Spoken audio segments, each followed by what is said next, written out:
Então convido você para abrir a Bíblia em Lucas capítulo 13. Então todo mundo aí abrindo?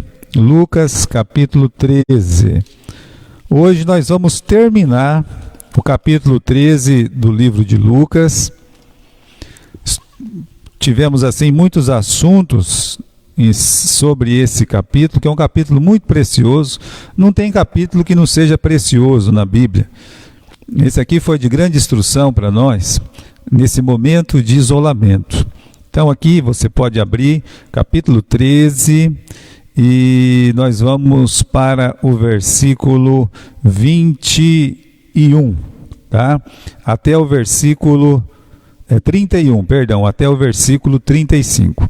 Capítulo 13, versículo 31 até o versículo 35. Vamos à leitura? Naquele mesmo dia chegaram uns fariseus, dizendo-lhe: sai e retira-te daqui, porque Herodes quer matar-te. E respondeu-lhes: ide, dizei àquela raposa: eis que eu expulso demônios e efetuo curas hoje e amanhã, e no terceiro dia eu sou consumado. Importa, porém, caminhar hoje, amanhã e no dia seguinte, para que não suceda que morra um profeta fora de Jerusalém. Jerusalém, Jerusalém, que matas os profetas, apedrejas os que te são enviados. Quantas vezes quis eu ajuntar os teus filhos, como a galinha, os seus pintainhos debaixo das asas, e não quisestes. Eis que a vossa casa se vos deixará deserta. E em verdade vos digo que não me vereis até que venha o tempo em que digas: bendito aquele que vem em nome do Senhor. Hoje nós vamos estar tratando desses dois assuntos. O primeiro assunto é esse aviso que os fariseus eles dão para Jesus: retira-te daqui, porque Herodes quer matar-te. O segundo assunto é esse lamento, é esse choro de Jesus sobre Jerusalém. Então vamos começar pelo nosso primeiro assunto, o aviso que os fariseus eles dão para Jesus aqui no versículo 31.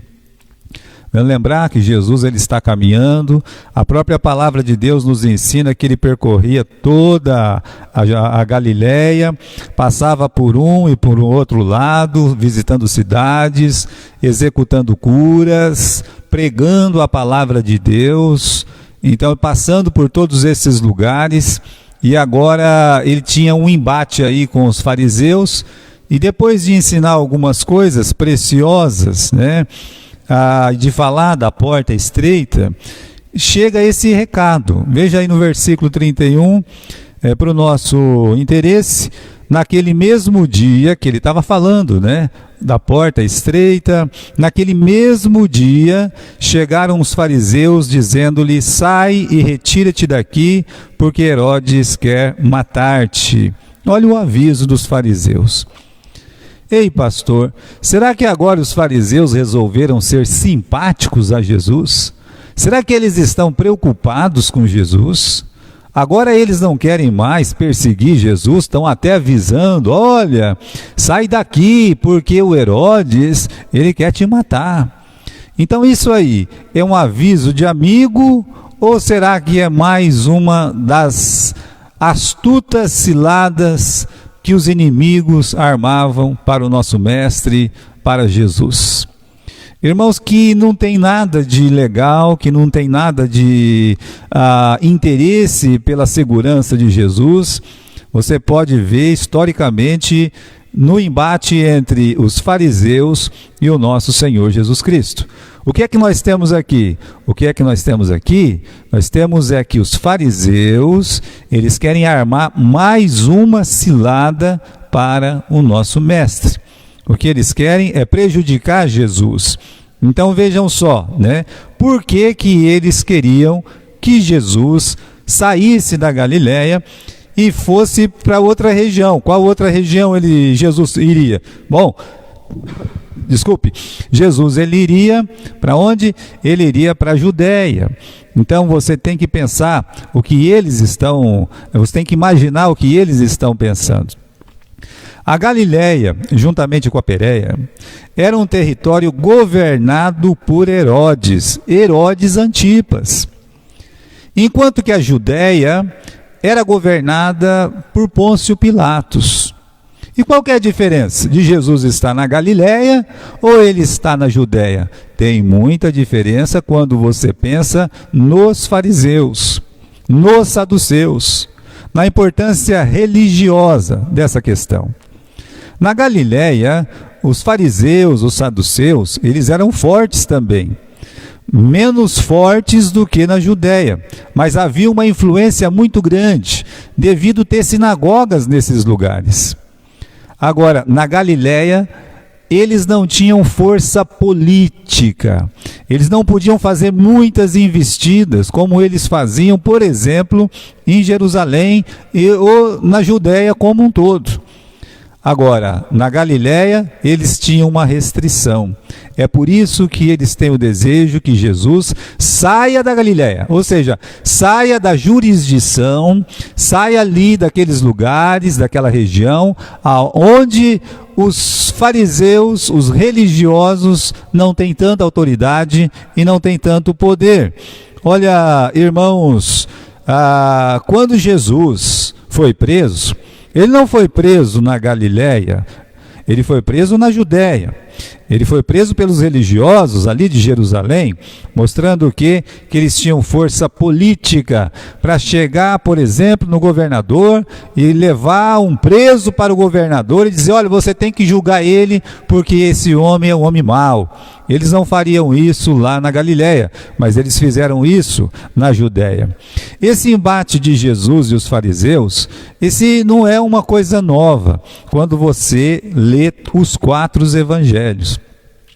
Mesmo antes de Jesus começar o seu ministério, quando ainda só havia o precursor, no caso João Batista, os saduceus e os fariseus, a palavra de Deus ensina isso, né? A palavra de Deus nos ensina, lá em Mateus, no capítulo 3, em Lucas, capítulo 3, que os fariseus, juntamente com seus conterrâneos, os saduceus, eles enviavam mensageiros, eles enviavam comissários na beira do Rio Jordão para fazer perguntas ao João Batista. Ei, você é profeta? Você é o Elias? És tu o Cristo? Nos dize alguma coisa para a gente poder levar uma palavra para aqueles que nos enviaram. E quem é que tinha enviado aqueles comissários? Os chefes dos fariseus, dos saduceus. Então, antes mesmo de Jesus começar o seu ministério, já havia uma resistência religiosa, no caso contra João Batista, e João Batista não economizou palavra não. Olhou para eles e disse: raça de víboras. É assim mesmo que eles foram chamados por João Batista. Agora, desde que Jesus começou o seu ministério, começou as perseguições.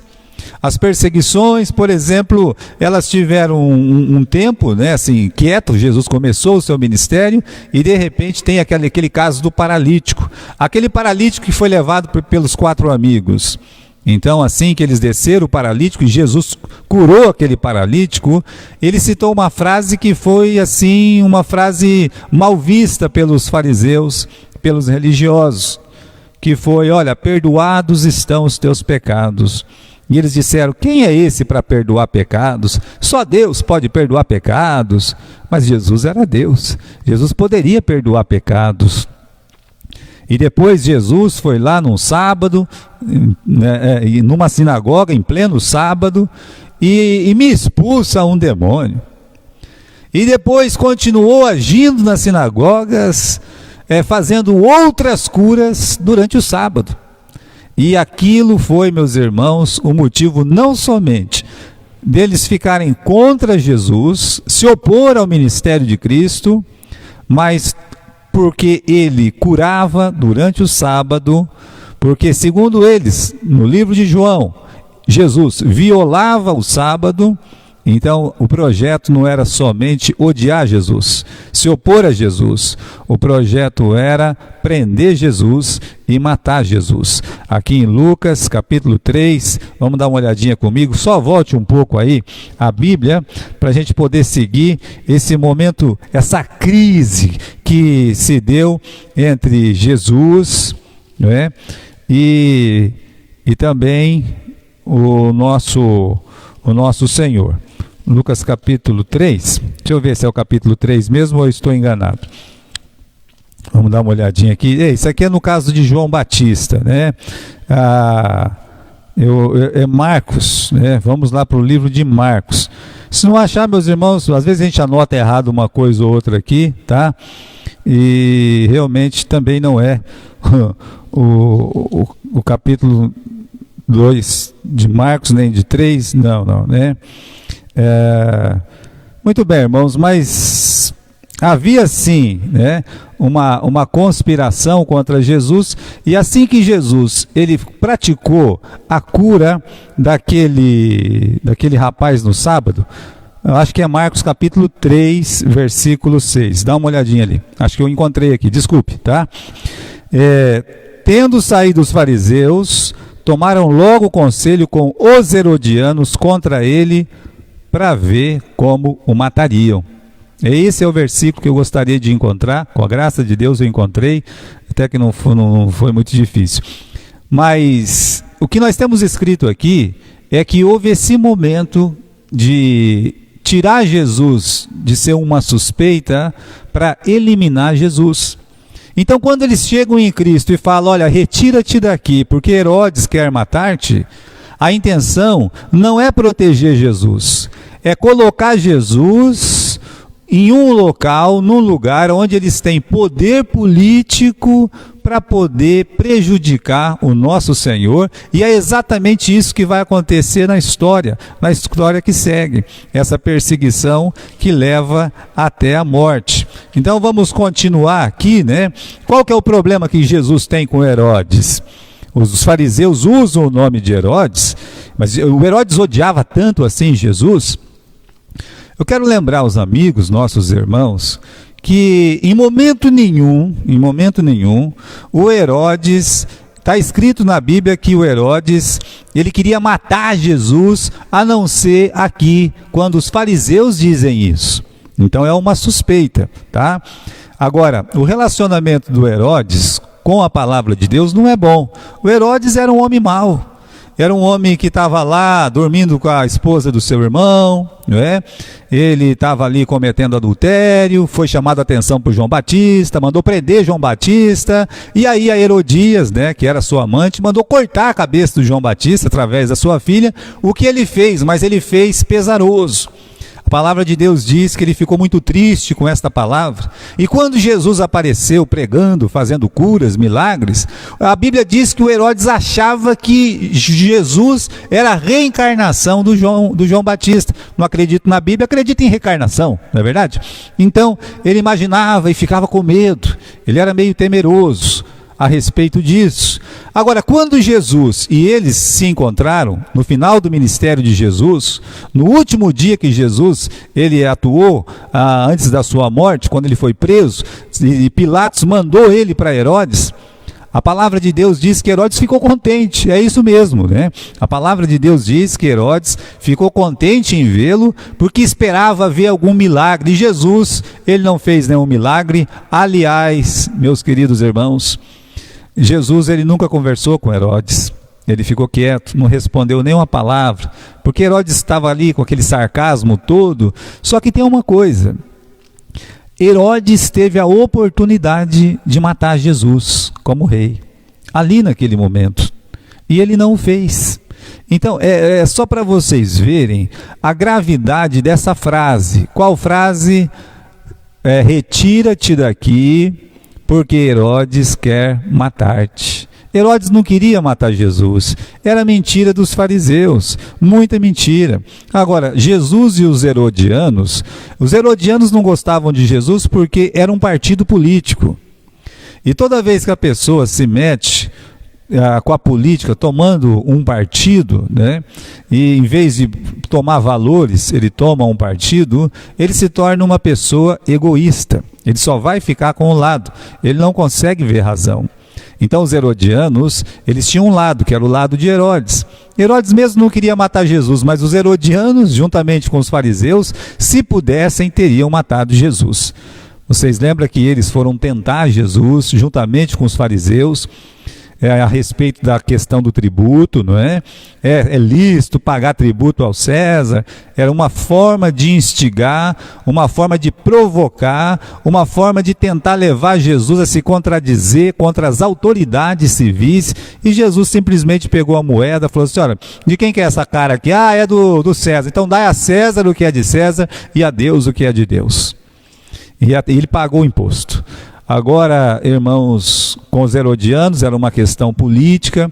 O ódio dos herodianos é que Jesus ele estava ficando famoso. No caso dos fariseus, era um ódio religioso, era um ódio maldoso. Eles queriam matar Jesus, eles queriam dar fim ao ministério de Jesus, porque Jesus ele curava no sábado. Agora, Jesus tem uma resposta aqui, vamos à resposta de Jesus. Vamos voltar para o livro de Lucas, no capítulo 13. Vamos comigo ali.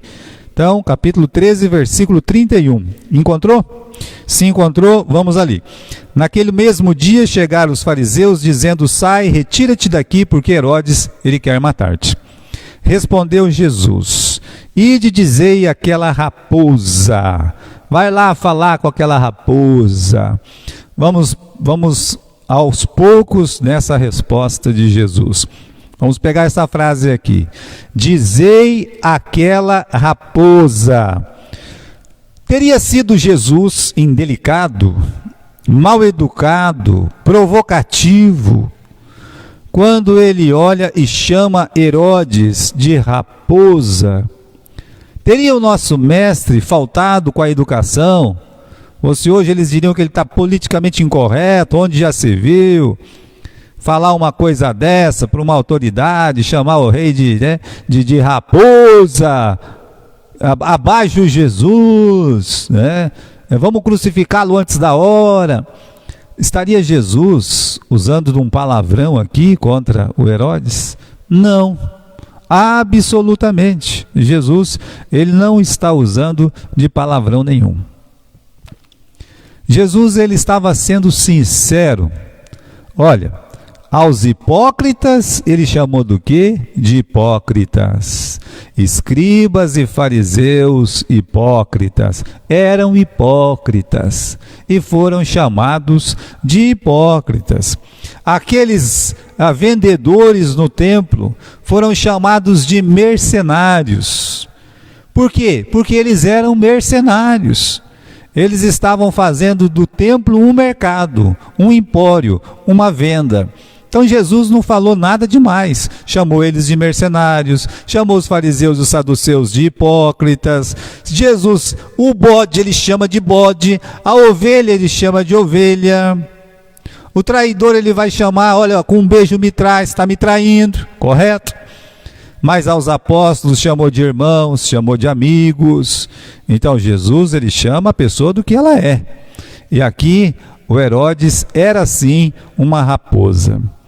Raposa por quê? Por causa das manhas, por causa das artimanhas, o jeito de articular. E assim era Herodes. Por ser um político, por viver politicamente debaixo da sombra de César de Roma, esse homem era assim capaz de qualquer coisa para se manter no poder, como os políticos costumam fazer, infelizmente, qualquer coisa. Então era uma raposa velha. A raposa velha, ela faz qualquer coisa para se manter no poder, conseguir a continuidade da manipulação. Eu acho que você deve conhecer a história daquela velha raposa. Um dia a raposa acordou e ela estava com dor nas costas, estava com dor nas pernas, já não conseguia pular, já não conseguia correr, estava velha. E ela pensou, e agora o que vai ser de mim? Eu vou caçar como? Não aguento mais fazer quase nada, estou velha, né? Mas continuava sendo uma raposa velha, mas raposa velha. O que ela fez? Ela chegou, estava lá com os outros animais no campo, olhou para o galinheiro cercado, o galo lá dentro, e ela olhou e teve aquela ideia, já sei o que eu vou fazer. E começou a gritar: ei pessoal, vocês acham que é certo? Vocês acham justo que o galo fica nessa vida boa aí. Ele tem comida, tem sombra, água fresca. Imoral, imoral, é só ele aí no meio do monte dessas galinhas, imoral. Tô sabendo que ele estava numa rinha aí, arrancou sangue de outro galo, matou, assassino, abaixa o galo, e de repente todos os animais concordaram com a raposa. Foram lá, arrebentaram as grades do galinheiro, já puxaram o galo para o canto, deram-lhe uma surra, mataram o galo, deixaram o galo morto. E aí a raposa tinha o seu alimento, colocando as outras pessoas, ou os outros animais, contra uma pretensa vítima que ele não poderia alcançar, ela não poderia alcançar porque ela estava velha. É por isso que Jesus chama Herodes de raposa. São pessoas que fazem qualquer coisa para se manter no poder, se manter ali, né, na boa. Agora, eu lembro os irmãos que os planos dos inimigos não devem nos assustar, nem nos fazer retroceder na obra de Deus. Eu vou repetir. Os planos do inimigo não devem nos assustar, nem nos fazer retroceder na obra de Deus. Já vimos a importância do quê? Dos efeitos da má notícia no coração das pessoas. Como Satanás, ele é astuto, né? Então o que ele faz? Ele espalha má notícia. Retira-te daqui, porque Herodes quer te matar. Isso assustaria Jesus, assustaria os discípulos, os apóstolos, e todos os seguidores de Jesus seriam atingidos por esta má notícia. O ministério na Galileia, que estava proliferando, abençoado, muitas pessoas curadas, muitas pessoas sendo salvas. Quando Jesus chegou na Judéia, em Jerusalém, ele já chegou com uma massa atrás dele de seguidores, pessoas que o amavam. Os seus apóstolos saíram ali da Galileia, foram chamados de galileus. Então Jesus, ele é incitado a deixar a Galileia, a deixar aquele lugar onde a obra foi tão abençoada. Veja como Satanás, ele é astuto, muito astuto. E quantas vezes as más notícias têm como objetivo simplesmente desfalecer o nosso coração, para nos desanimar. Agora, os irmãos da igreja e os pastores, infelizmente, muitas vezes, eles desanimam muito fácil. O pastor, ele não deveria desanimar nunca, ele sempre deveria estar animado, cabeça firme, levantada, avante. Ah, porque agora começou a catequese, nossas crianças deixaram de vir para a igreja, lutei tanto com aquelas crianças. Vai atrás de outra criança, rapaz. Tem muita criança nesse mundo para ser buscada, evangelizada. Ah, porque trabalhei muito com fulano desanimou, então trabalhe com outra pessoa. Tem muitas almas neste mundo, tem pessoas que precisam ouvir o evangelho, ser salva, se anime. É o que os pastores precisam fazer, se animar, acreditar na obra que Deus colocou eles para fazer. Todos os pastores animados, ter fé no Senhor Jesus Cristo, fé que Deus é capaz de remover montanhas, o impossível, mas não se sentirem ameaçados, desanimados, porque alguém disse alguma coisa, porque alguém falou alguma coisa, porque alguém parou de vir. Não, avante, para frente, vamos levantar a cabeça. Ah, porque agora tem que recomeçar, porque essa epidemia aí atrapalhou o trabalho. Que bom! É chance de você buscar novas pessoas. As velhas vão vir com o tempo, fique em paz. O inimigo não pode barrar a obra de Deus. Estão tentando aqui, retira-te daqui, Senhor, porque o Herodes quer te matar. Queria matar, coisa nenhuma, era mentira, mas servia para desanimar. Então, professores de escola dominical, não desanime quando uma criança deixa de vir. Pegue isso como um desafio. Os pastores da mesma forma. Levante a cabeça, vá trabalhar. Trabalhe para Deus. Deus te chamou. Então faça a sua obra. Faça como Paulo, diante da má notícia. Faça como Paulo. Paulo nos ensina a sempre estar de pé diante das más notícias. Eu vou dizer uma coisa. Tem um profeta na Bíblia, o nome dele é Ágabo. Ele aparece primeiramente no capítulo 11 do livro de Atos. Depois ele vai aparecer lá no capítulo 21, no versículo 13. E os dois momentos que ele aparece na história convidativos para a gente poder meditar e pensar no que concerne a má notícia. Pensa num profeta que só dava notícia ruim, que só abria a boca para falar desgraça, que através daquela profecia servia mais para desanimar do que para animar. É o tal do Ágabo. No começo do ministério de Paulo e no fim do ministério de Paulo. O que ele faz? Ele se levanta e vem com uma notícia. Logo no começo do ministério de Paulo, quando ele trabalhou em Antioquia, e ali pela primeira vez os cristãos, os irmãos daquela igreja foram chamados de cristãos. Quando tudo está indo bem, quando a igreja está crescendo, desce lá de Jerusalém juntamente com outros irmãos, o Ágabo. E vem com aquela má notícia, olha, vai ter uma grande fome. Aconteceu realmente uma grande fome lá no tempo de Cláudio. A própria Bíblia ensina isso. Vai ter uma fome, oh, desgraça à vista. Teve. A forma de falar que eu não concordo. No fim do ministério de Paulo, quando ele sai da sua terceira viagem, e ele está caminhando para Jerusalém, ele para na cidade de Cesareia, ele entra lá na casa do evangelista, o Filipe, o mesmo que batizou o eunuco. Eles estão animados, a obra está animada. O que ele faz? Chega o Ágabo desce lá de Jerusalém de novo. Olha que coisa, né? E quando ele desceu de Jerusalém, já pegou o cinto do Paulo, amarrou a sua mão, amarrou o seu pé, e falou, olha, o dono desse cinto vai ter o pé e a mão amarrado, vai ser preso e entregue aos gentios. Falou isso naquela casa onde a igreja estava reunida. A palavra de Deus diz que os irmãos começaram a se entristecer, uns a chorar, a padecer. Olha aí, o portador de má notícia. É aí que se levanta Paulo. E Paulo no capítulo 21, no versículo 13, ele se levanta e ele é valente, né? Ele fala, o que vocês estão fazendo? Chorando. Por que vocês estão chorando, gente? Porque você vai ser preso, porque você vai ser amarrado, porque você vai ser entregue para os gentios, nós estamos com dó de você. E Paulo diz, por que vocês estão chorando?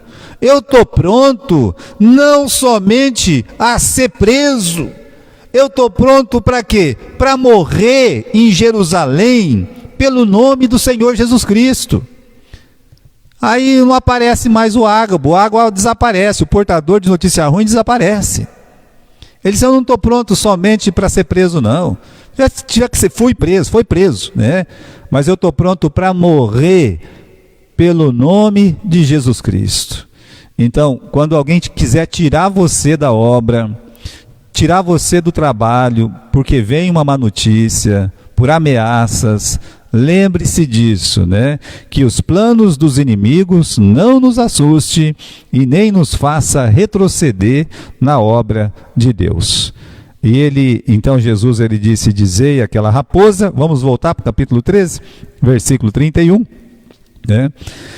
Retira-te daqui, né? Porque Herodes quer te matar. E ele respondeu, dizei àquela raposa, eis que eu expulso demônios e efetuo curas hoje e amanhã, e no terceiro dia eu sou consumado. No terceiro dia eu sou consumado. Primeiro, segundo e terceiro dia. Jesus conhecia o seu futuro, porque ele era Deus. Então ele fala assim, olha, no primeiro e segundo dia eu estou trabalhando. Eu vou continuar. Primeiro e segundo dia quer dizer um dia após o outro. Eu vou continuar. Ninguém vai me parar. Não é essa notícia ruim que vai fazer eu parar, não. De jeito nenhum. Então, no primeiro e segundo dia, que representa dia após dia, eu vou continuar essa obra que foi começada. Agora, repare no final do versículo 32, que você tem em algumas traduções a palavra terminar. No terceiro dia eu terminarei. A palavra terminarei aí, a tradução não é boa. A melhor tradução seria essa mesmo, que diz consumado. No terceiro dia eu sou consumado. Isso aqui é uma revelação, irmãos. Uma revelação de o que ia acontecer com ele. Ele seria entregue, seria completado, seria morto. E no terceiro dia, com a sua ressurreição, então tudo teria acabado, teria sido consumado, a obra foi perfeita. Jesus, ele consumou a sua obra na cruz, e você sabe disso? Tenho certeza que sim. Essa palavra consumada é uma palavra que precisa ser entendida pelos cristãos. É uma palavra muito importante dentro do Novo Testamento, no ministério de Jesus. Por exemplo, quando você abre no capítulo 2, no versículo 39, abre comigo lá. Capítulo 2 e versículo 39, do livro de Lucas. Pode abrir comigo lá, 2:39. E quando acabaram de cumprir tudo segundo a lei do Senhor, e quando foi consumado tudo a respeito da lei do Senhor. Então, você está vendo aí a palavra cumprir, a palavra terminar. A palavra consumar, às vezes, que é traduzido nos nossos textos, aqui no Novo Testamento. Jesus, ele estaria cumprindo cada etapa do seu ministério. Quando ele era criança, foi levado no templo para ser apresentado, ele foi. Para ser circuncidado, ele foi. Depois, ele foi batizado, outra fase. E foi cumprindo algumas fases da profecia, a forma de entrar em Jerusalém com um burrinho, a forma que seria morto entre os ladrões, como ensina o capítulo 53 de Isaías, a forma que ele seria posto numa cova junto com os ricos, como também nós encontramos lá. Ou seja, o ministério de Jesus é um ministério de cumprimento da palavra de Deus. Lembra que Jesus, ele disse lá na cruz, está consumado, está pago. Está completo. Por isso é importante você que é cristão, entender essa palavra. Jesus, ele cumpriu a lei, ou seja, ele consumou a lei. E quando a palavra de Deus diz isso, quer dizer que ele fez a obra perfeita. É por isso que você não é salvo pela lei. Por quê? Porque Jesus, ele cumpriu a lei. Não, pela lei ninguém seria salvo mesmo. Então essa palavra, quando ela é entendida, tira muitas dúvidas. Muitas dúvidas. O cerimonialismo do Velho Testamento, ele é cumprido, ele é consumado em Cristo Jesus, em etapas do seu ministério. Infelizmente isso não é levado muito à questão e surgem doutrinas falsas por aí, doutrinas legalistas, sabatistas e etc., porque não entende justamente essa palavra consumado. O problema está nessa palavra consumado. Mas isso precisa de um novo estudo. Aqui num estudo como nós estamos fazendo, não cabe um ensinamento completo e profundo dessa palavra para você entender o que Jesus queria dizer com consumado. Mas ele está dizendo, olha, eu vou caminhar no primeiro, no segundo dia, todo dia, no terceiro dia eu sou consumado, ou seja, a obra vai ser feita, a obra vai ser completada, pode ficar tranquilo, né?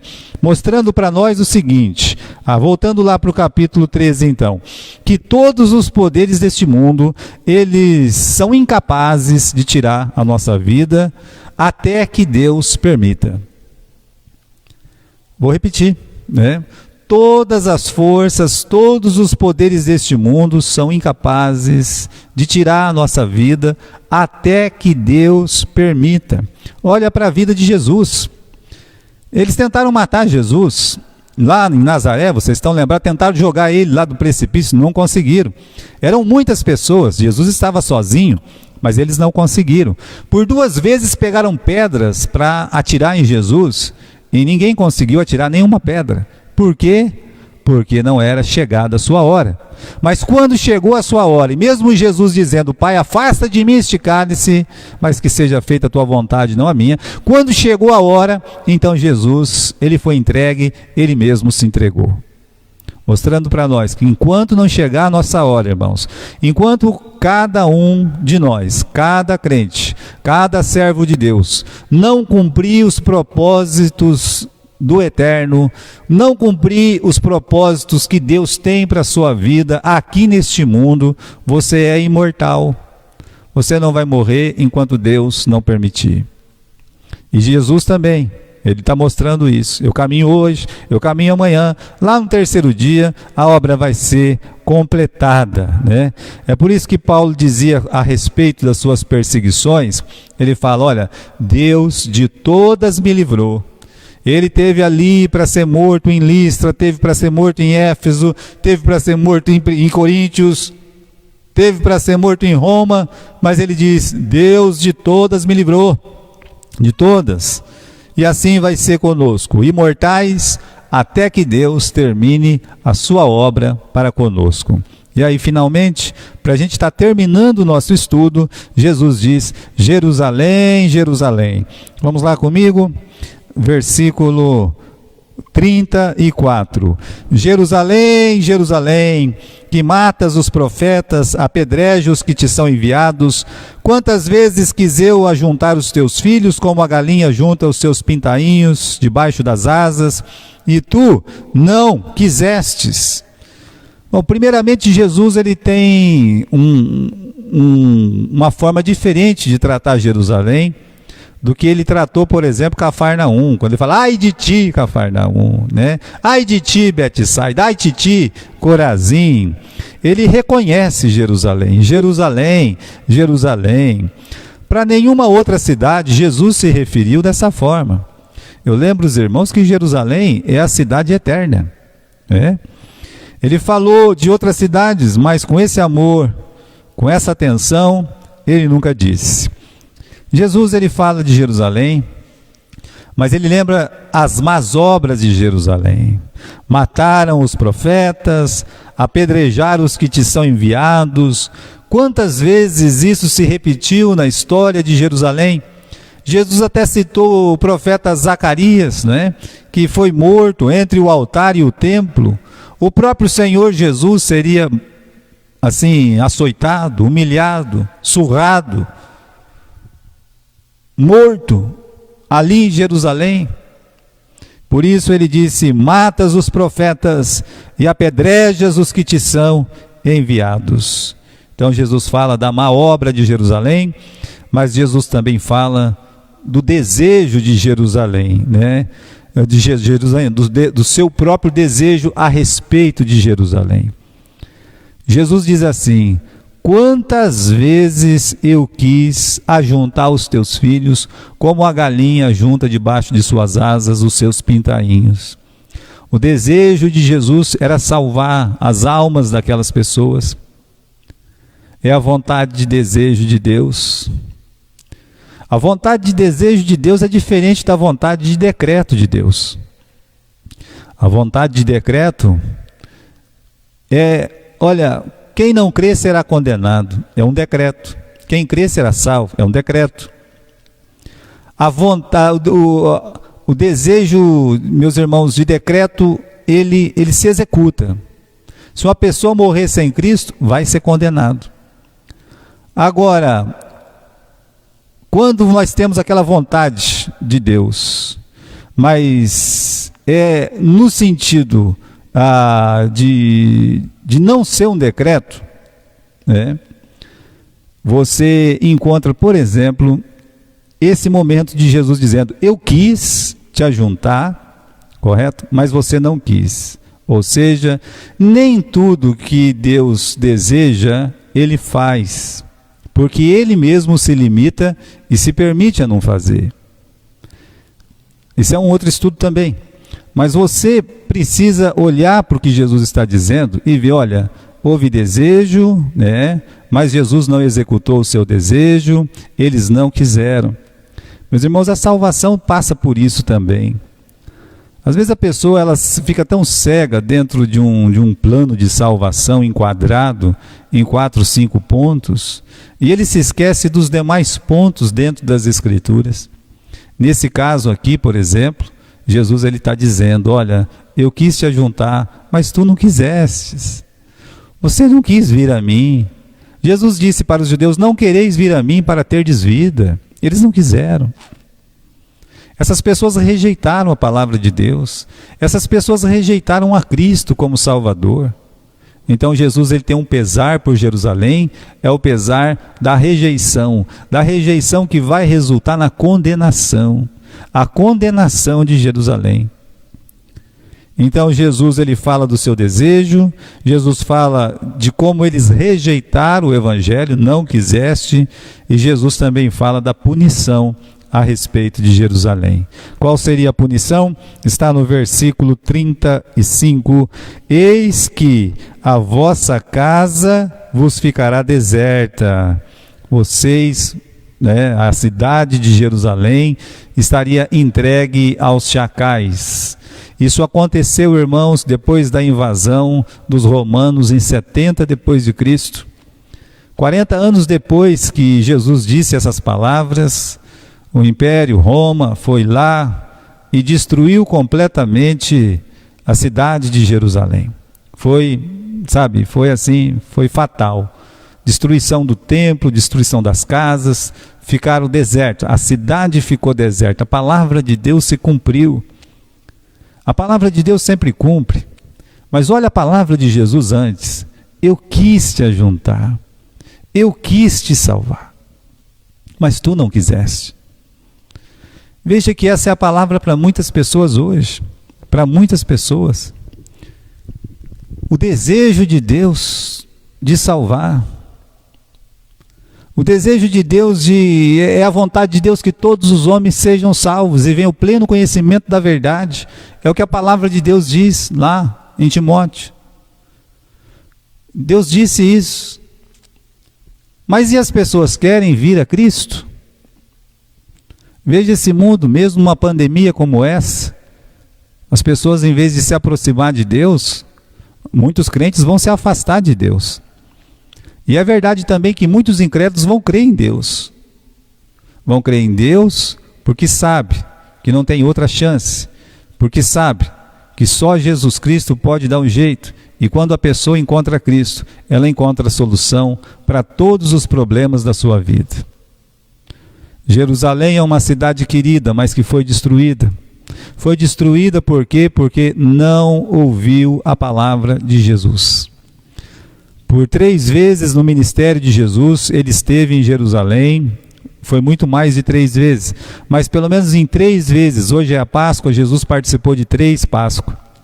Na última, ele foi o Cordeiro Pascual. O que Jerusalém fez com Cristo? Crucificaram a Cristo.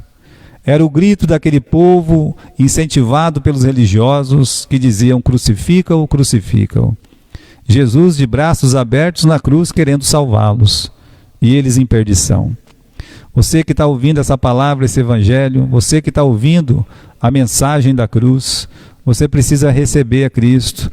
Vá a Cristo. Jesus diz, vinde a mim todos que estáis cansados e oprimidos. Então vá a Jesus Cristo, ide a Jesus. Não perca essa chance. Hoje é o dia aceitável. É o dia que você precisa fazer a sua decisão de entregar a sua vida para Jesus. E onde você está, você pode abaixar sua cabeça e falar com Deus. Dizer, Senhor Jesus, vem morar no meu coração. Eu quero entregar minha vida ao Senhor. Eu creio que Tu é o meu único, o meu suficiente Salvador. E Ele vai morar no seu coração para sempre. Para que a sua história não termine como a história de Jerusalém, que não quis Jesus. Seja você um dos que querem Jesus. Amém?